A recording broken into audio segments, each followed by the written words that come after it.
Oh my God, it's happening. It's literally Joever. A sitting president dropped out of the race. Oh, here we go. Today, America has the strongest economy in the world. It's been the greatest honor of my life to serve as your president. And while it has been my intention to seek re-election, I believe it's in the best interest of my party and the country for me to stand down and to focus solely on fulfilling my duties as president for the remainder of my term. It's so wild that had the debate gone 20% better, everything is different, I think.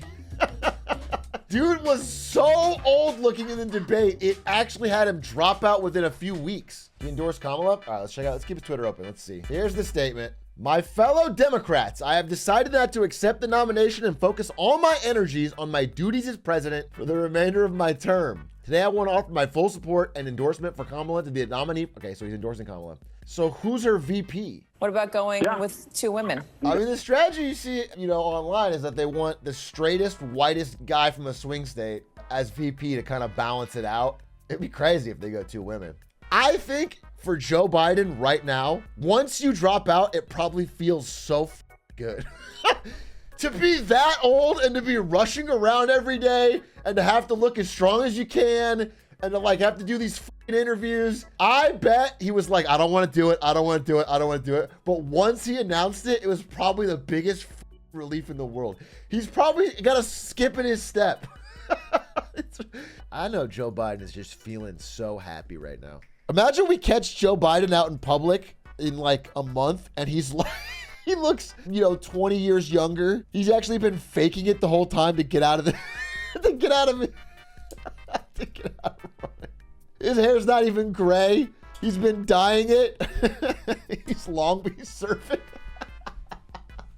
He can read a poll. He can read a room. He can read a nation. I don't think it takes a masterful politician to read the room against Joe Biden in this case. In fact, I think he was relatively slow to read the room. I bet he was just sitting there with COVID like, fuck this. Fuck this, dude. What am I doing? This is for 4 years. You're joking. Joe Biden dropped out on National Ice Cream Day? Bro had two buttons. One was go to another press conference and try to convince the American public, blah, blah, blah, blah. And one was go get a double scoop. And he said, I can't take it anymore. That's so funny. So what's funny is Shake Drizzle made a large bet on Joe Biden to win the election. He said the odds were in his favor. Harris-Trump debate's going to be crazy.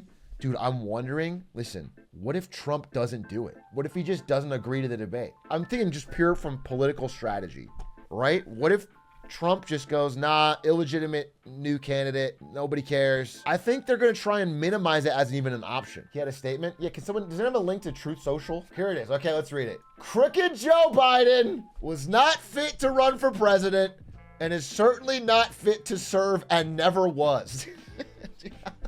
You guys remember when, it was like a really iconic moment when that lady comes on stage and starts telling John McCain that Barack Obama is a Muslim terrorist. And then John McCain goes, no, ma'am, he's a decent man. He's a family man.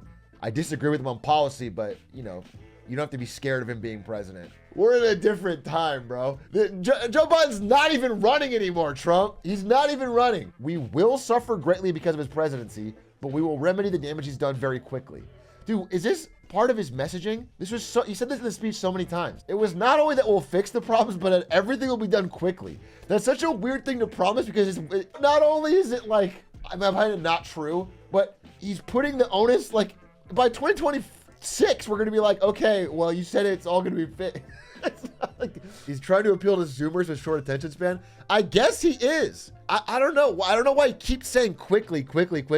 He's just going to solve the global economic slowdown in a 6-month period. He's only 4 years younger anyway. No, I mean, now there's an age thing. Again, Kamala Harris is not particularly popular. So it's not it's a huge upgrade here. But Joe Biden, the thing is, I think we've all seen it from the clips. Joe Biden in even 2020 is such a drastically different person. He exponentially got older. We all thought Joe Biden was old in 2020, but you watch the clips and it's not the same person. He passed the threshold, the old person horizon. And now it was it was untenable. It was too old to function.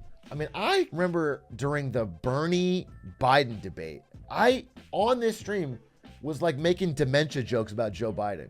And I look back and I watch these old clips and it's like, it was fine. He was moving, he was animated. It's so crazy how much worse it got. Like you look at it now, that is dementia adjacent, Alzheimer's adjacent. Like it's like, even in your most, I can't mess up on this press conference, you're messing up. Calling Zelensky Putin is, I don't know. It's like calling Anne Frank Hitler. Like it's the person he is hating and fighting most in the world. Zelensky didn't care. You look at Zelensky's face. Zelensky clearly cared, but when they ask him about it, first of all, he's not going to say anything. And second of all, it's like his other option is Trump Vance. Vance is openly calling to never give another dollar to Ukraine to ignore it. Zelensky is extremely, extremely on the side of Joe Biden or team because they need the aid to survive as a nation. You see JD Vance tweet? No, can you link me? If Joe Biden ends his re-election campaign, how can he justify remaining president? Not running for re-election would be a clear admission that President Trump was right all along about Biden not being mentally fit enough to serve as commander-in-chief. There is no middle ground. That's crazy. Of course there's a middle ground.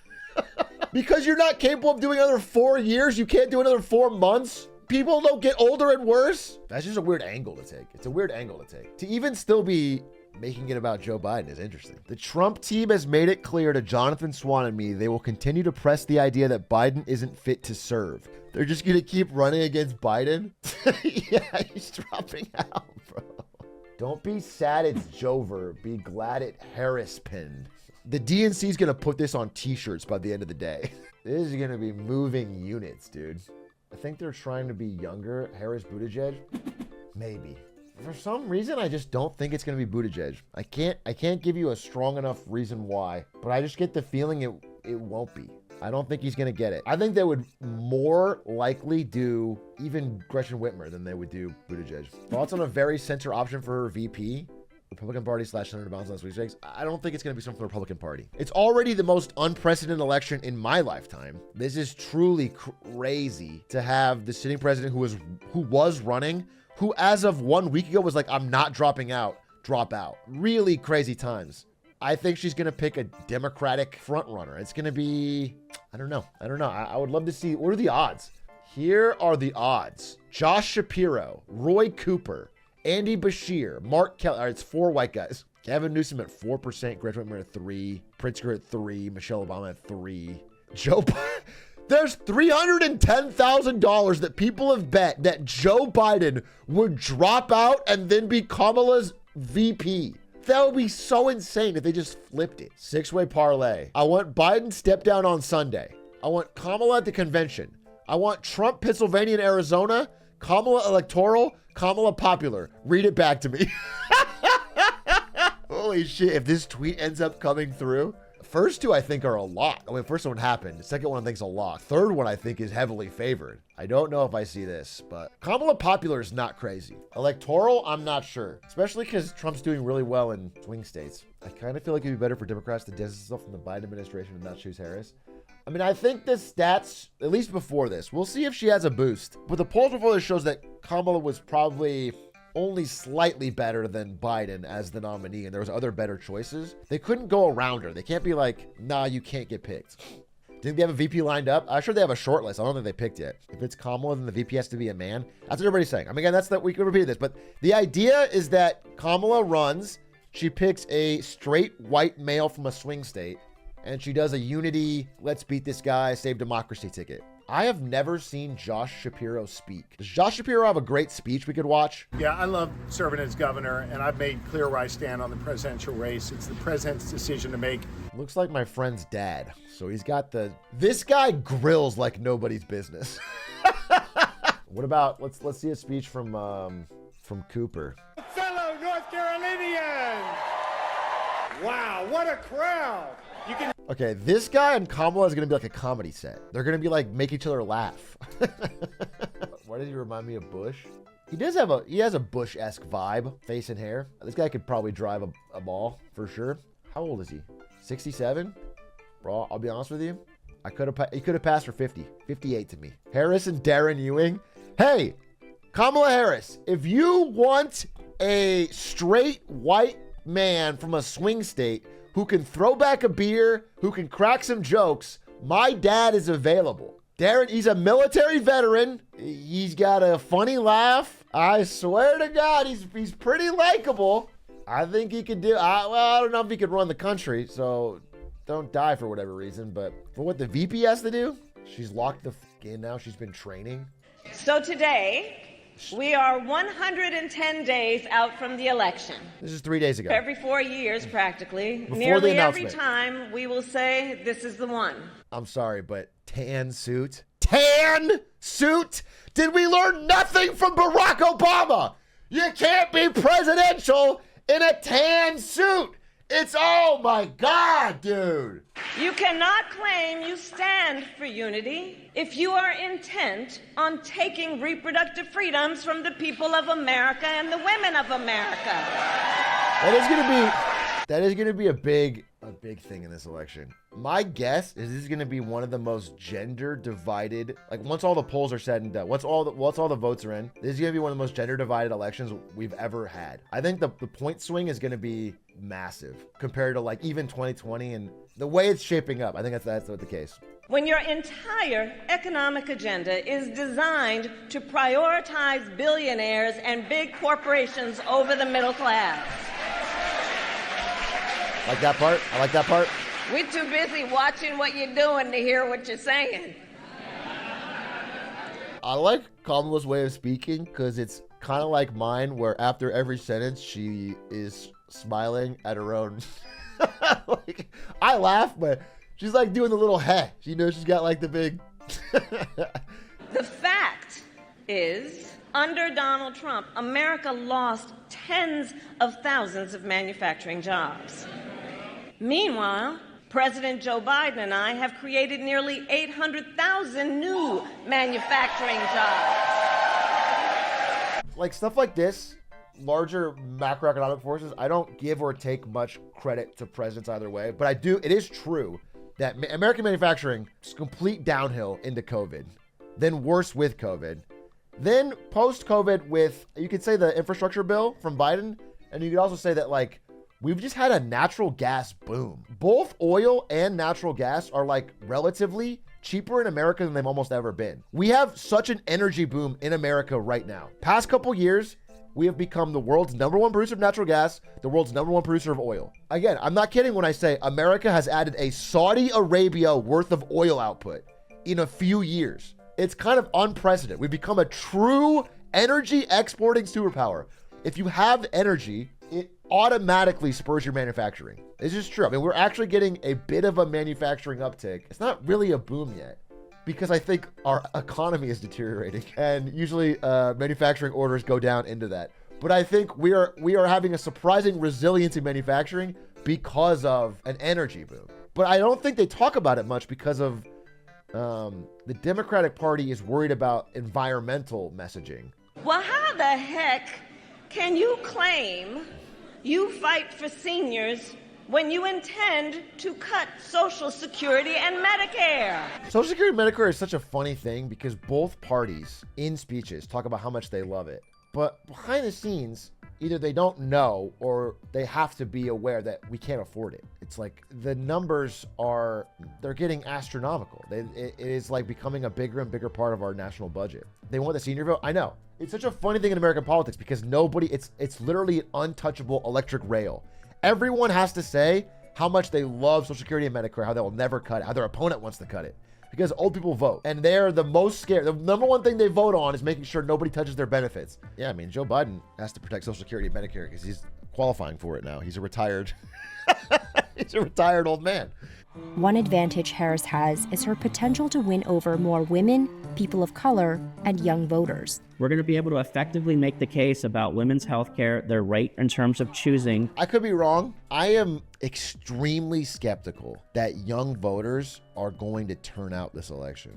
I'm saying this based off of the UK election, which had extremely low turnout. This recent UK election where Labour swept, if you look into it, this is the last 5 UK elections. The red slice is Labour, the blue slice is Conservative, And the gray slice is did not vote. You can see in 2017, did not vote is not high. 2019, did not vote is not that high. 2024, it's massive. This doesn't mean that 90% of the UK didn't vote. It's like by county or by area, did not vote was the majority in all those areas. It was like it have won. If it was a candidate, it would have won. So I feel like apathy is way up. People are checking out. Now, I was reading an FT article and it was about, they were like interviewing people who are voting for Trump. I think when people are uncertain about the future, they really want strength. They want vibes. They want good. They want an aura of confidence. I think that's honestly his main draw right now. In the article, they were talking about how a lot of people mentioned masculinity. You know, it's classic, like, in uncertain times, people look to a strong man. And I think literally they're trying to hit that. I just want the most boring ass political leader. Please, I just want someone who knows what they're doing, Sag. No, we're going to make it a carnival in America and you're going to like it. Okay? Do you seriously believe Michelle can run? Kamala, if I'm a betting man, and I am, Kamala is the nominee, 100%. I do not think they'll change it. I don't even think they really reasonably could. Kamala's the nominee. It's about her VP. I don't think Michelle Obama is going to ever be either president or VP candidate. I don't know why she keeps getting brought up. She's never expressed any interest. I think there's a certain part of the Democratic establishment and also voter base that just keeps wishing we could run Obama again forever. They're just like, damn, it really was easy when Obama was running. He just kind of crushed. He was just really good at it. Is there any way we could run him again? Can we put him in a mustache? I'm a 30-year-old living in the South. I really think if the Democrats got a strong candidate, they could win. I have some Republican friends that are tired of Trump, but they think it's their only option, which is dumb, but still. Since 2020, I feel like most Americans who aren't Trump poster on their wall have felt like it's a choice they don't want to make. Democrats have been like, I don't love Biden, but I hate Trump, so I have to pick him. And then center-right people are like, I don't love Trump, but I have to pick him because I hate Biden. I think there's many polls that show most Americans hate the matchup. Obama made a statement. Here's Obama. I'm trying to get an Obama TTS. Can you make him say skibbity? Yes, I will include skibbity in there somewhere. It's asking me to pay $20 a month. I'm so annoyed. No, I'm not paying $20 a month, dude. Without further ado, please, God, let me hear this speech. Joe Biden has been one of America's most consequential presidents, as well as a dear friend and partner to me. Today, we've also been reminded, again, that he's a patriot of the highest order. 16 years ago, when I began my search for a vice president, I knew about Joe's remarkable career in public service. But what I came to admire even more was his character, his fundamental decency, and belief that everyone counts. Skibidi. Since taking office, President Biden has displayed that character again and again. It's crazy that AI Obama is a better public speaker than like anyone else in politics. All right, let me see if I can put that in there and add a couple more skibbities. Oh yeah, let me add a let me be clear so that you know it's Obama. For him to look at the political landscape and decide that he should pass the torch to a new nominee is surely one of the toughest in his life. Skibidi. We will be navigating uncharted waters in the days ahead. Skibidi Riz. But I have extraordinary confidence that the leaders of our party will be able to create a process from which an outstanding nominee emerges. And I expect that every single one of us are prepared to carry that message of hope and progress forward into November and beyond. Skibidi. For now, Michelle and I just want to express our love and gratitude to Joe and Jill for leading us so ably and courageously during these perilous times, and for their commitment to the ideals of freedom and equality that this country was founded on. Amen. Amen, sir. Skibidi, Hawk to the polls, 2024. Powerful. That's extremely powerful stuff. One of the all-time great unifying speeches.